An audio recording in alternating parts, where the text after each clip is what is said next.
right. Cheers. Oh, you are drinking. Cheers. Welcome into another edition of Road Trippin. I'm your host, Allie Clifton, Channing Frye, Richard Jefferson, and making his second appearance, this time not on a boat. It is now the head coach of the Cleveland Cavaliers, because back then I believe you were an interim head coach or coming off that season with the Rockets, JB Bickerstaff. I'll be honest with you, I don't remember. I believe it was that summer. You were coming off of that, and then I think you may have went to Memphis. Yeah, I think that's about right. JB has coaching stops the way I played my last 7 years. Like, you look up, and he's got a pivotal role in 9 different organizations. Hey, he's got the best role right now. We were just talking about it. 100%. I was getting ready to say, I'm looking at Channing's face right now. We should definitely do these podcasts without being able to see each other's faces. No, that's what makes it so authentic. JB joined my club. I have to see him every weekly. I actually thought we were going to get by without doing one this week, and then Channing was like, let's do 2. Yeah. So, ladies and gentlemen, that's why you gotta choose your friends wisely. So JB asked me a couple weeks ago, I was like, hey, would you be willing to talk to some of my guys?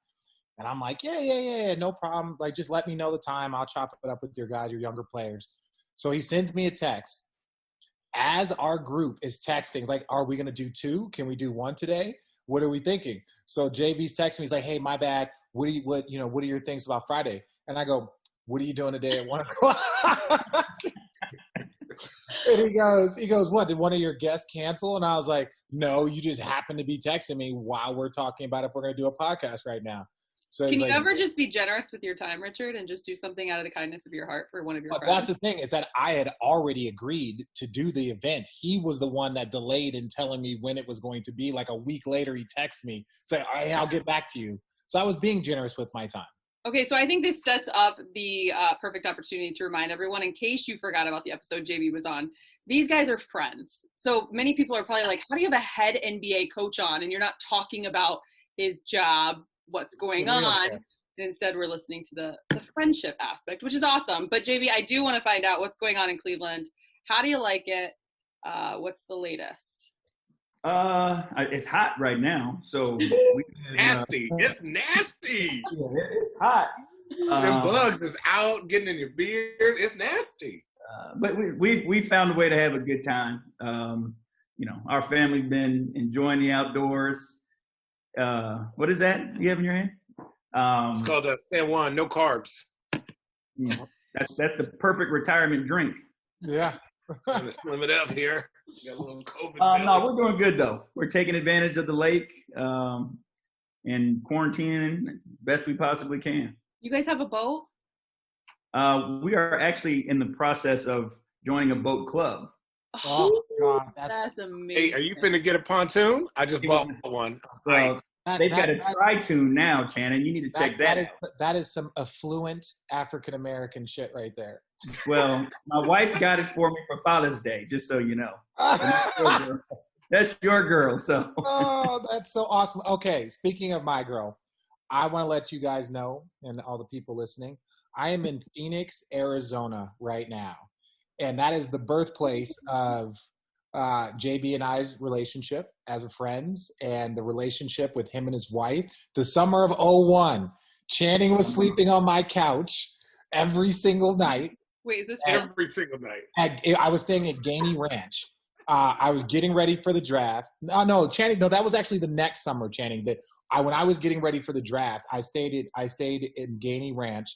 Then JB, he was rehabbing an injury, so we had just met, and I think he had just turned 21. I was still 20, and what happened was that we had one person that there's like 2 bars, so we had one person that got us into this bar, and once we got in and introduced us to the guy, every single night, me and JB were just Access Radius. Access Radius, that was it. But for all the people that are worried, this was literally 20 years ago.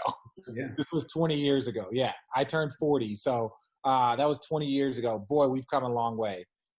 I was sleeping on Richard's couch every night for like a month, maybe 2. And Richard was like, Channing, don't you have to work out or do something? And I was like, yeah. Like, Channing was starting his senior year. Yeah, he was starting his senior year. And so, like, obviously, he was sleeping on my couch, and he was my new JB. And so I had somebody hang out with me every day. You were desperate to find somebody to hang out with. Yeah, what? You were desperate to find somebody to hang out with. Yeah, and I get lucky. I get you and Channing. Like, come on. I ask this question to Channing a lot. Right now, JB's like, is he going to reference me hanging out every single night when I was 21 years old on the podcast? Probably. We're not going to edit that shit out. Fuck you, JB. I ask Channing all the time, how in the world are you friends with Richard? So my question to you, JB, is how in the world, especially back then, were you friends with this guy? Tell the truth, JB. This guy was a little different back then. He was a little different. As opposed to confidence wasn't as high. Oh yeah. That's scary. The alpha male tattoo. And once he got that, it was downhill from there. Okay, Right. do the three of you have one common story together that no one knows or that you could share on the podcast about the time back then? The only one that we could probably share was probably at the house in San Diego. That was the only time that we were all kind of in the same place at the same time, right? Well, we spent one All-Star break together in LA, all of us. Yeah. Oh, remember that? Yeah. I thought it was two All-Star break. Yeah, two around Valentine's Day. And Channing was thoughtful enough and bought all the wives Valentine's Day presents. Such an asshole. Yeah. Aww. Yeah. Oh, he made us all look bad. Made us all look bad. What did you buy? I forgot. It was something like Bose or something like it. It wasn't little. Yeah, it was. It wasn't a real game. It was like You can't say that that's not a real gift. Like, that's a very. If I get one of them bad boys for Christmas, I'm smiling. Yeah, but I was like at Walgreens. They had like a 2-for-1, and I was like, shit, I might as well hook the wife up. I got to pay it myself. You know, like just have everybody else. Yeah, he made everybody else look bad, but he made us. Dude, there was a time when Richard played in New York. We hung out. Richard played for the Nets, and then I think the Nets played Charlotte, and then you were like a Mecca Okafor that time. That was we were there. I'll never forget JB. So JB was coaching. You were the associate head coach of Charlotte at the time, and I was with the Nets, and Kareem Rush was on the team, and I just kept letting Kareem score. Like I would close out to a shooter short, or let him do whatever, just because I was trying to help my guy out, man. Just trying to help. Trying to help JB out? No, well, you trying to help Kareem out. I was trying to help Kareem out. I was trying to Kareem was having just a rough go at it, so I was trying to help Kareem out. But it's funny you bring him up. Like my dad and I were having a conversation yesterday, matter of fact, and my dad just called me out of the blue and was like, "How talented was Kareem Rush?" Oh man, people don't know. Footwork was unreal. It was just even like I saw him probably a year ago. The dude has 0% body fat, lifts, he's ripped up. And such a nice He's still dude. A singer? You don't know with Kareem, right? You don't know because he's a man of many talents. But played against JB. You probably remember his brother, Jerron. So Jerron Rush was probably top 5 in our class. It was like Corey Maggette, Rashard Lewis, Jerron, and he was amazing. Went to UCLA, was there with Matt Barnes, Dan Gadzuric. He was a part of that class. It's a reach. Yeah, he had some issues. They had a really messed up, I don't want to say messed up, but it's a very, very tough childhood. And I think some of those issues probably trickled down. Like think about it, like Jerron didn't make it, even though in my opinion he was the most talented. Kareem made it a little bit, not as much as he should have. And then obviously Brandon Rush, their younger brother, probably made it the furthest and the longest because he was probably shielded from some of the bullshit that those guys unfortunately were dealing with, man. So, I still love Kareem to this day. That's my brother, man. But man, what a crazy story because he was so talented. Because it was like they were one of the first where they were talking about all 3 of them being in the league at the same time. Early. Yeah. Early, they were talking about that. Like when they were all, I never forget because he was my favorite player to watch, even though we were in the same class, because he was just like 20 pounds more than me and all that. And I remember looking at it in like an article, and they were like, I don't know, maybe it was Shannon Anderson. Shannon Anderson just signed a $25 million deal with the Knicks. Jerron Rush is better than Shannon Anderson right now. And you're like, just putting that in perspective, that's how good at 6'7", 215 pounds at 18 years old, shoot, dribble, handle, just did it all and was athletic. And it was like, dude, all three of them. Now you got to shout out the Holiday brothers. Is there any other triples? Is there any other triples that have made it to the league? There was a Plumlee's for a little bit, right? No, Plumlee's, yeah, the Plumlee's. Yeah. Wow. Could be the balls. No, the middle one, Melo's got some work to do. Lonzo got some stuff. Melo's gonna play, and then Jello, nah. Yeah. So but they easily physically were the three that should have been, in the league 10 years apiece. Right. So speaking of hoops, obviously, this is the week that all NBA teams are traveling towards the bubble. Not all. The Cavs are not, unfortunately. And look, that's my home state team, so I'm actually bummed about this too. JB, I'm on your side. This is my team. I may be in LA, but they're still my team. You're closer to Indiana. The word is closer to Indiana. You are right. Thanks for being geographically on point. You are correct. The Cavs are my team. So what is the latest with the Cavs, first and foremost? Because I do want to find out, is the second bubble happening? We are fighting and having conversations with the league about being able to do something. I don't want to speak out of turn on what, if it's what's happening, but, there are teams, all 8 teams are fighting for something because we just feel like it's too important to bring our guys together. If you think about it, it's almost 8 months in between games if our guys aren't allowed to do something.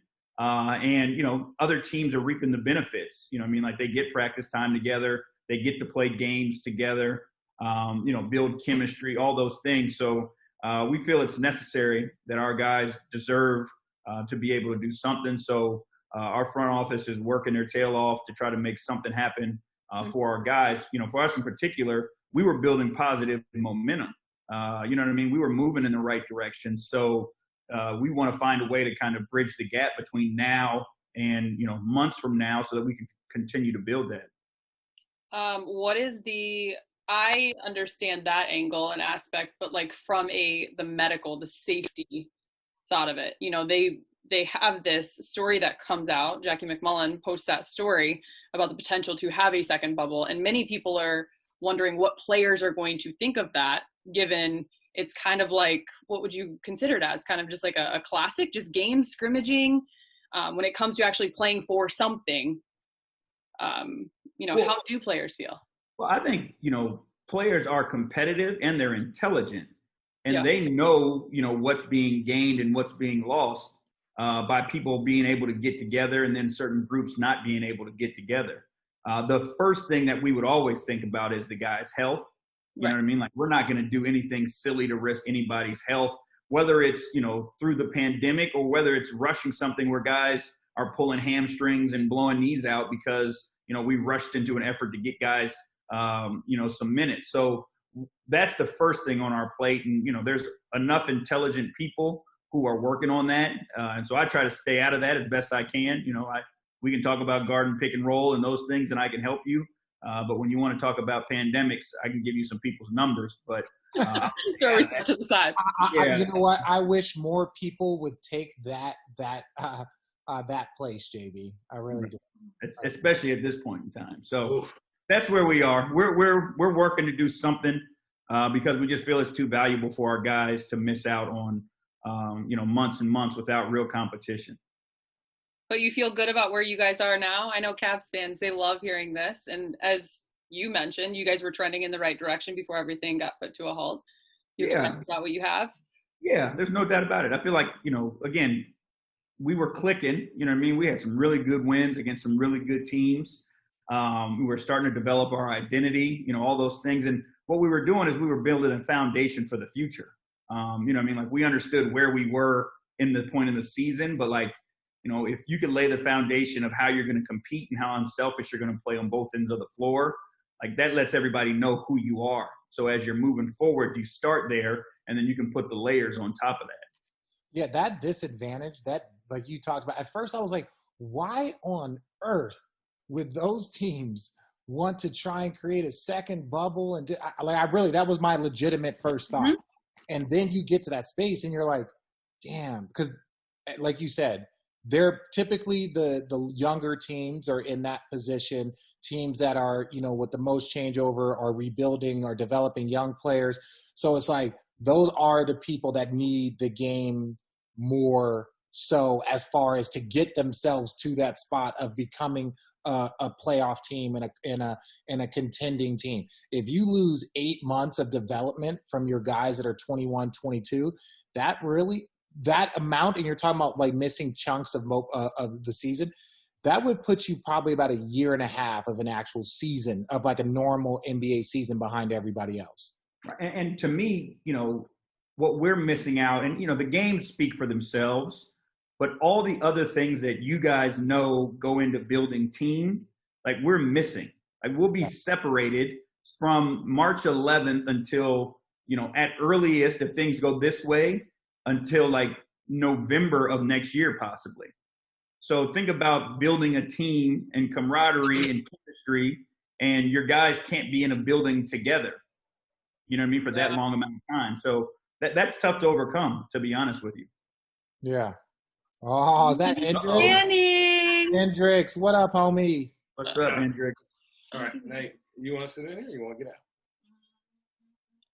Dude, 5'2", 103 pounds. He's 9. I didn't run myself right now, so. Yeah, but somebody need to get him a lineup. I actually have brush your hair next time before you come on here. Better brush your hair before you come on here next time, Hendrix.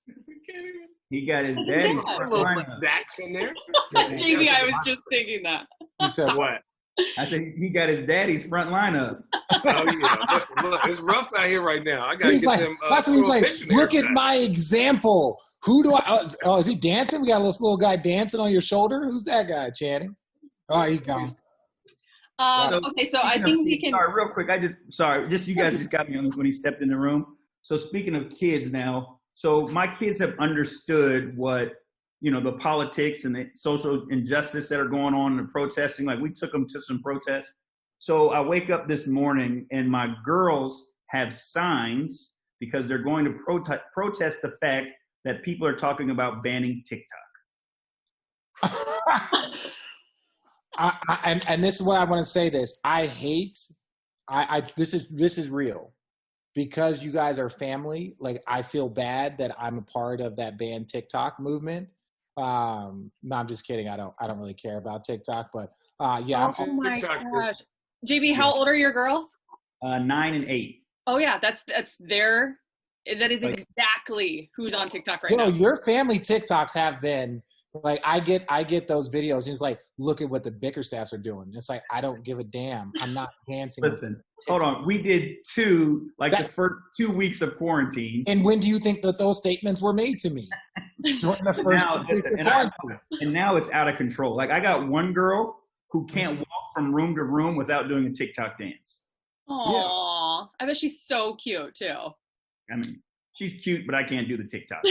But I can't. We'll leave the TikTok to them. Yeah. What about Blade? Is Blade heavy in the TikTok?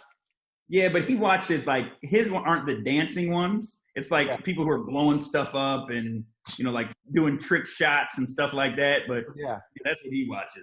There, you know, there was times earlier on when I was a younger player, a better player. There were rumors of different trades that go on, and sometimes people like to inquire to other people or coaches or people that have had experiences with the individual. This is commonplace. It happens 30 times a season for every team. Hey, what do you think of this person? What do you think of this person? And my name came across somebody's list while Bron was in Cleveland the first time. That was it. Was that the same story for you too, Channing? Yeah. I mean, I went to this is when I was leaving Portland, way younger days. And so I took a trip here to Cleveland, and I was talking with, I think it was Mike Brown at the time, and I had a conversation with him and went to his house and ate, and it was great. And at the end, I had one question. I was like, well, how do you want to play? Like, he was like, yeah, I want to play in the low 90s and like the mid 80s, really grind it out. And I was like, okay, thanks, and shook his hand. And then I called Alvin Gentry, and he was like, I was like, well, how do you want to play? He was like, we want to score 125 a game. And I was like, all right, I'll see you next week. So I ended up going to Phoenix. I was just like, listen, I know my style. I'm not the fastest person in the world, but I would much rather run than play that grind out, beat them up style basketball. So I chose Phoenix over Cleveland. It all worked out the way it should. Tonight, which as this JB getting all quiet, dog, and shit. I listen. I know when to speak my piece, and I know when to shut up. Yeah. So you might be able to speak your piece here, because tonight, or it would be last night, was the debut of a show produced by Kyrie, former Cavalier, of course. Say her name, Breonna Taylor. He joined rapper Common and others, calling for action following the death of Breonna Taylor. I think this was just an incredible gesture and part by Kyrie for what he is doing, especially as he is not right now able to play, but continuing to do as he said and continuing to call for justice and equality. Yeah, I mean, I think the platform that these guys have is second to none. The attention that everybody pays to every single word that they say, and guys need to use it. And what it is for all of us as we're going through this, the most important thing we can do is be educated and understand the ins and outs of each situation and how they're different, and then starting to figure out the history and the reason why. I don't want to, not to go off on a tangent, but because of all this stuff, as a coaches association, we formed a subcommittee, and we've been privileged enough to talk to some very intelligent people on this. Brian Stevenson is one. You guys seen the movie Just Mercy is based on his life. We've spoke to some brilliant people, and what he does is he makes it simple and clear as to the reason why we are here. And, he's got the Equal Justice Initiative in Birmingham, Alabama, and he tracks all the lynchings up until 1950 or 1960 that happened here in our country. And you start to realize why the relationship between the police and Black communities, why there is this distrust, because there's time and time again where, a Black member of the community was taken from their home while police either were a part of the lynch mob or turned their backs and watched it happen. Mm-hmm. And people want to say it was so long ago. And for me, I bring it my dad was born into segregation. So it wasn't that long ago. He was born in 1943 while these things were still happening. So you can imagine the conversations that his mother and grandparents had with him. And he had those conversations with us because there's still that, that lack of trust between the community. So if we don't know the history, then, that's why we just yell out ignorant statements. And we say that, it's not police brutality and it's not this. The people who are yelling that just haven't done their homework, or they're okay with it. And I think that's where, I would prefer people to just tell me that they're okay with it. And so I know what I'm dealing with face to face. But, those of us who don't and who are ignorant to our history are the reasons that are upset with what's going on right now. Well, and I'm glad you brought up the age thing. Somebody was saying Emmett Till, and for the people that don't know the Emmett Till story, it was, a very sad one about a young kid that had some things happen to him, and his mom wanted to have an open casket. And that was a big pivotal moment. If you go back and look at the civil rights era, and he would be 79 today. And so you're 79 is our grandparents, our parents, right? Definitely our parents' age. And so, yeah, it's trying to understand, like you said, how we got here. And we're not yes, there are things that happen in slavery. There are things that happened 150 years ago. And all that's not necessarily what we're talking about, although knowing that history helps bring you to today. But it's the stuff that I try and focus on for people is more of yo, our grandparents, think about what your grandparents were born into or what your grandparents' experiences were. And no different how your mom really likes something, your dad really likes something, then you really like it. There's a traditional thing that is passed on, whether it's education, whether it's finance, whether it's emotional situations. And just knowing your history is so important. But I don't know. I think now so many people are listening and trying to learn and trying to inform themselves. And that's really the best thing we can do. Yeah, let me bring this to you, Chris. So somebody brought this to me. One of the guys on our staff brought this to me. And it's pretty profound when you think about it. Like if you were to go to the doctor right now, right, they would ask you, do you have high blood pressure? Do you have diabetes? Have you had cancer? And then the next thing they ask you, did your mother or father have diabetes, high blood pressure, or cancer? And then they ask you about your grandparents, right? Yeah. So it's the same thing. Those things are passed down generation to generation, whether it's, the physical trauma or the mental trauma of all these things, or the thought process of it all. Like it's all on our chart, no matter how you look at it, whether it's, the medicine or, the mental anguish and physical pain that we felt. Like it's still on our chart from our ancestors. And, it's those of us who are trying to move things forward, it's there. And those of us who are continuing to build the hate, like it's still there. That's where it's coming from. It's passed on generation to generation to generation. And, that's why I think, I've been pleased to see so many people of so many different, colors and places and races who are trying to do more and sustaining it. I think before we've seen people come out and they get pissed off for 2 or 3 days, and then the news cycle shifts and then everybody's attention shifts. But like now people are fighting the fight. And, I'm encouraged by, the people that are fighting the fight, and they're continuing to do so. Oh, people had time. People had time.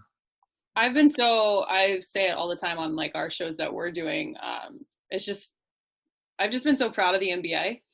When you talk about wanting to create a movement, continue a movement, and I just feel like they're so much in the forefront of so many. And I think what they're doing, another thing that I've loved is the new messaging on the back of the jerseys within the bubble.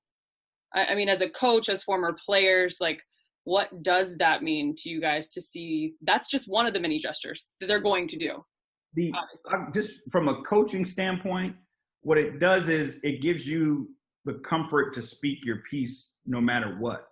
And I think that's what you need is, we don't have the talent that, Richard and Channing had. So people can replace us, and, we don't have the investment that's the same as those guys.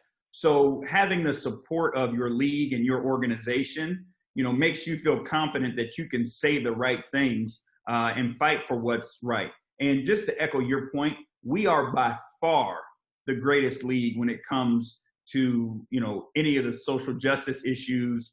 It's not even close. And Adam Silver heads that on, but like, it's not even close. The support that the guys get, the freedom that they get to go out and, speak their minds and do what's right for everybody. And, again, these dudes are superstars. They're heroes to a lot of people.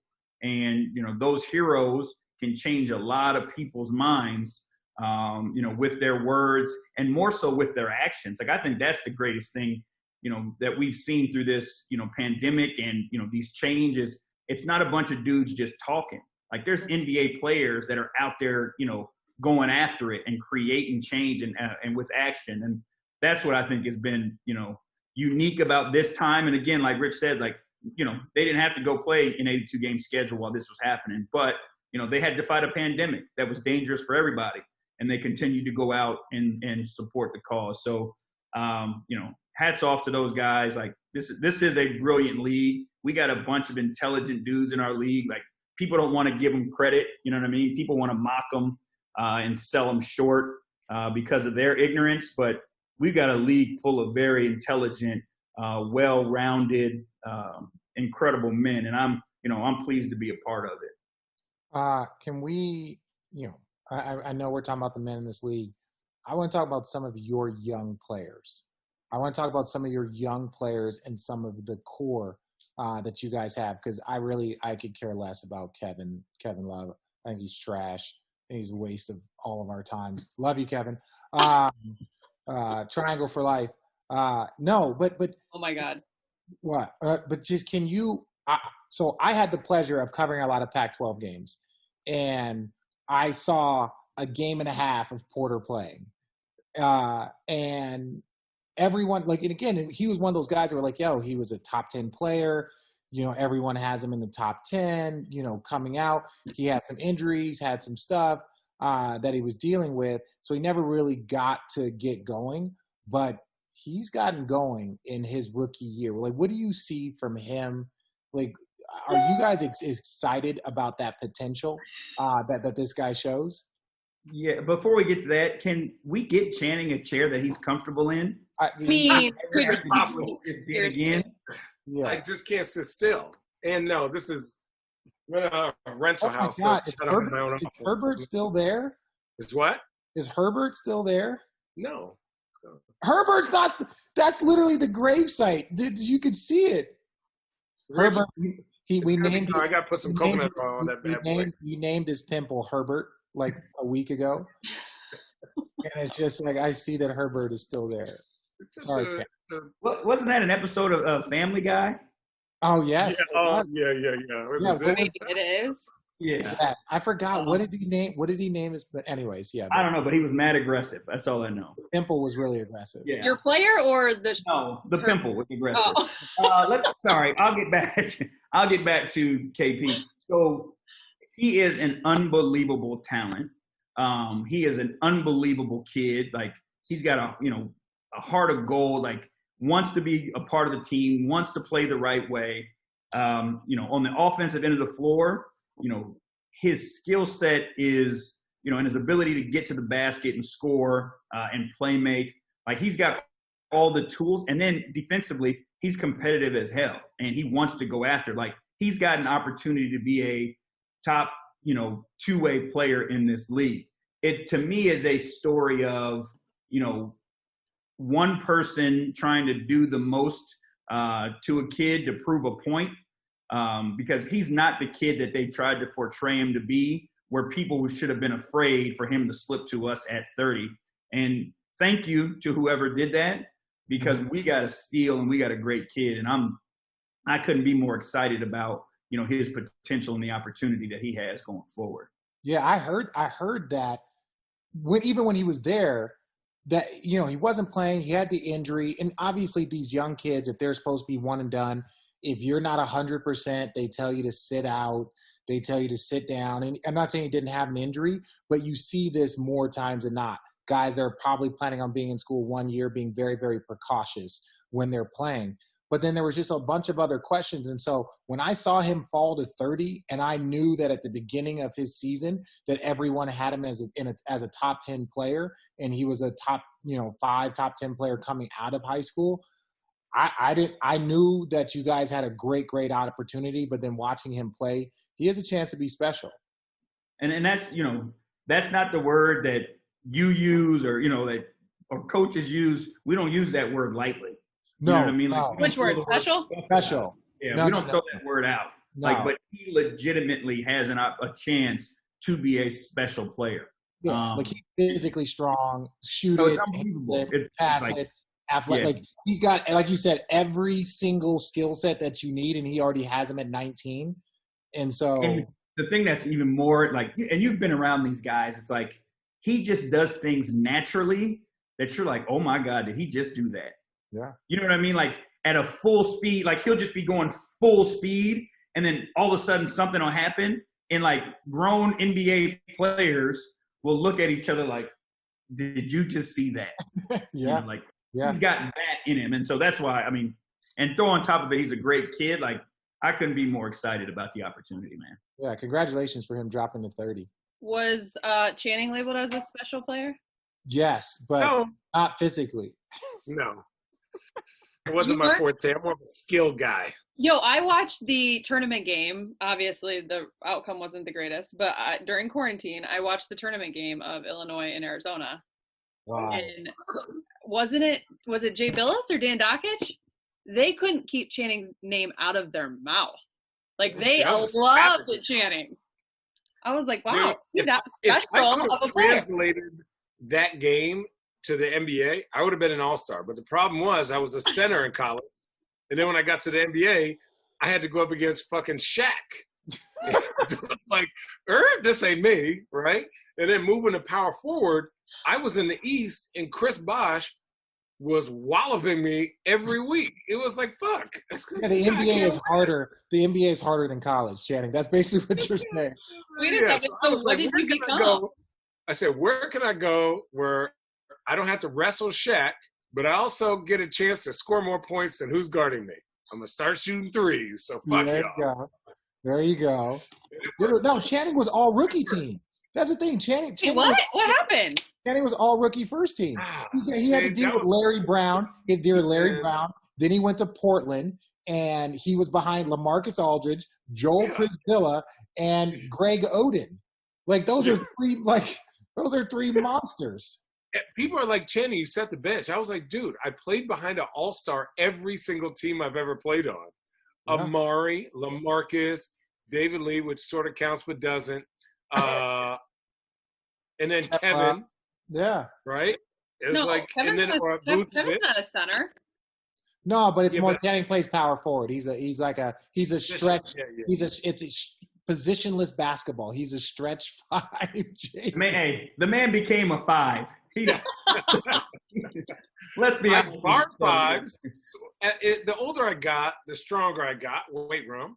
The more I would guard 5, so they had to guard me on the other end. I was like, I don't feel like running around with these guys. But we always had small 4s, or we had really athletic 5s that were good defensively.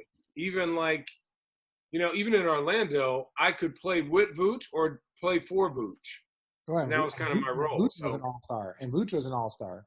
First of all, I'm telling you, he's the most slept-on guy in the league, skill-wise, to me. Vooch? Like, I played with a lot of big guys, and there's nothing he could do. And I mean, I don't know. Orlando's a good spot for him. But for me, if he was with, I would say, a dominant personality, like a for-real ball handler, like a for-real leader, he'd be even better. But I forgot what their guard name is, the little guy who shoots and always gets fouled when he goes in for layups. Dana Barrows? Dana Barrows? Fool, what is this, 1986? DJ Augustine? Yes. But Dana Augustine always lit up the Cavs. Always. He's so damn fast. Always. What's wrong with you, JP? This is when this is my favorite part. Sometimes it's best just to be quiet. Yeah. Yeah, just listen. Okay, I have a little. Okay, so this is kind of fun too. And Richard, if you throw your head back, another idea of mine. I am literally going to edit you. That's why I put a pillow here, so I can't go back. I want to know, JB. It's a small pillow too. Your favorite thing, and these guys can weigh in. Your favorite thing about Cleveland, what you didn't know about Cleveland, and what you yet want to do in Cleveland. So your favorite thing. My favorite thing is the lake. Oh. Like the views that, and it's, and again, I don't want to sound, we live on the, we're the west side. We're in Avon Lake. Oh, yeah. I think that's where all of us lived. Yeah. It's Westlake. I stay on the west side. Right. Yeah. So we're in Avon Lake. And the things that happen, the sun rises, the sun sets, and I like watching the storms come in too. Like when the lightning is over the top of the lake, I think that's awesome. So that's my favorite part. I think probably, did you ask for my least favorite part? No, what you didn't know. I would never ask for your least favorite. There's nothing bad about Cleveland. Hey, listen, he spent time in Minnesota. He can handle the snow.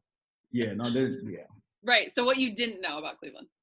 I did not know that it was a foodie town. And you can tell by my build, we like to eat. Do you have a favorite restaurant? We have not been obviously we got here, and when we first got here, Channing took us to Dante's. That's the one I couldn't remember. Yeah, and then we actually got to go below one night to Ginkgo's. Yeah. Yeah. Fire. We were there. But again, like, the season started and then things shut down, so I haven't been able to explore it as much as I like, but that's something that we really like to do, so we will do more of that. And I didn't realize that was here. Yo, Channing and I are both the same. That drive, what highway is it? What highway is it that you get on to go to 80, 90? What? 90, I think it is. 90?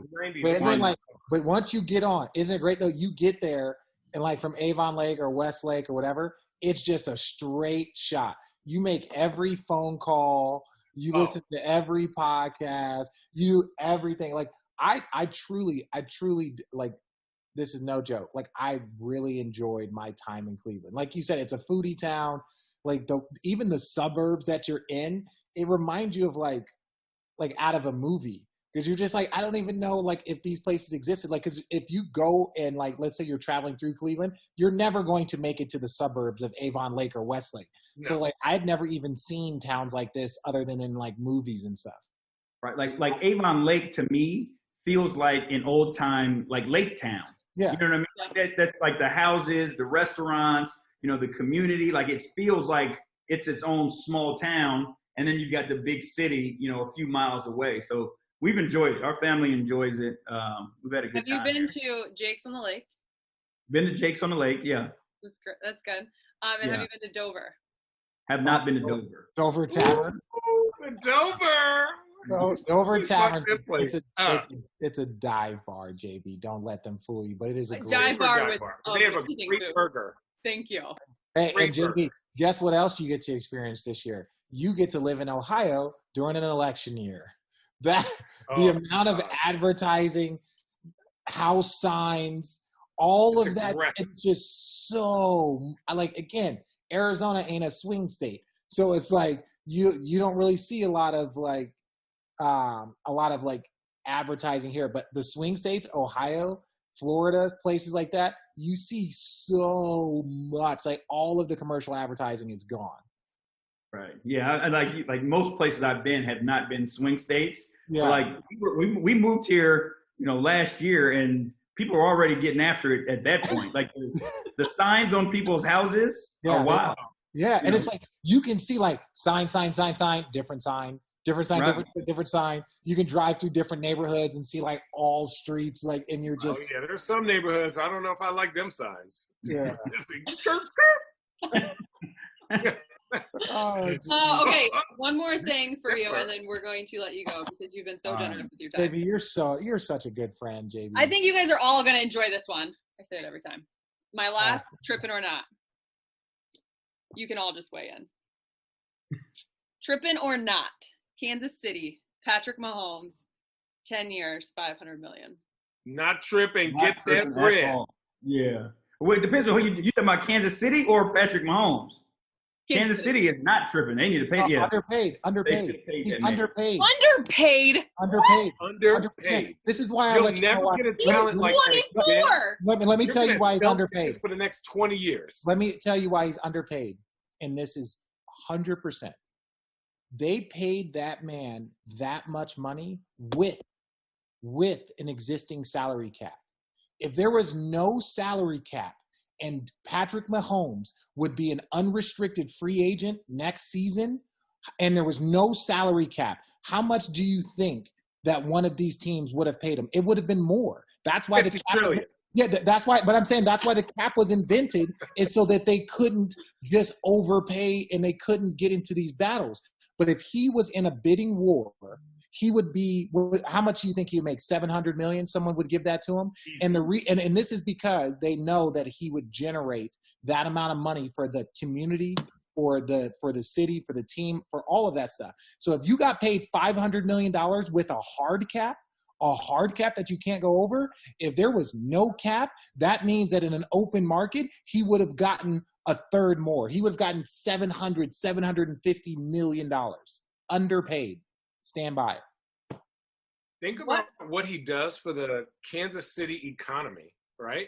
When those games are packed, when everything's exciting, when you have a chance to go to the Super Bowl every year, the city pops. Look at the city of Cleveland, right? When LeBron was there, it's a 60% increase of people coming to watch the games, going to bars. So he is generating so much money for that team. He's not going to get worse. Every wide receiver is going to say, you know what? He's going to be there for the next 10 years. How can I go there and play with him and get some of that bread too? And his hit doesn't even go against the cap. So you got to do it now and then bring in talent around him. Right. And if you think about it, like the owners are very intelligent people and businessmen and women. So if they're willing to give out $500 million to somebody, imagine what they're going to make on that $500 million. Right? You have to check and see if they own the land around the arena. What would you guys have done if you got $500 million at the age of 24? Be drinking my probably doing the same shit I did anyways. Probably doing the exact same thing. It would have been on another level, though, Rich. Like, let's be honest. Would his confidence have been a little different, JB? We would not have been. Listen, if that happened, he and I would no longer have been friends. Okay. Right. Yeah. Thank you. Maybe he had to work during the summer. Thank you. I had a job. He had a job. He would come and try and work us out. JB would come and hang out with us, but then he would try and work us out, then get mad when I would like bullshit through drills. There were some guys who were more receptive to my workouts, and there were others who were not. Let's just say that. And sounds like Richard in a relationship. I'll never forget. He yelled at me. Right, I'm there by myself rebounding for him, and I think I was doing it. I was rebounding with an extra ball, and he was missing shots, and he blamed the extra ball for him missing shots. Right? And he's missing. I'm chasing his ball all over the gym, and he's yelling at me because I have an extra ball, and it's that ball's fault that he's not making shots. Can I explain? Can I please tell you, first of all, how underrated rebounding for a shooter is, by the way? When you're by yourself, especially. Oh, yeah. And at that point, Richard was not a shooter. This was early in his career. I was trying to tell him, if he just got me one ball and it was the same ball every time, then he would have to run less. You just made more. How about you just? That wasn't my thing. I was trying to learn how to make more. At that time, making shots was not his thing. No. Guess what, guys? JB had a job then, and he has one now, and he should probably get going. All right. Junior Bickerstaff. JB, you're amazing. Thank you so much. Thank you. I appreciate you. Friends like us, huh, JB? With friends like us. That's another edition of From Trippin.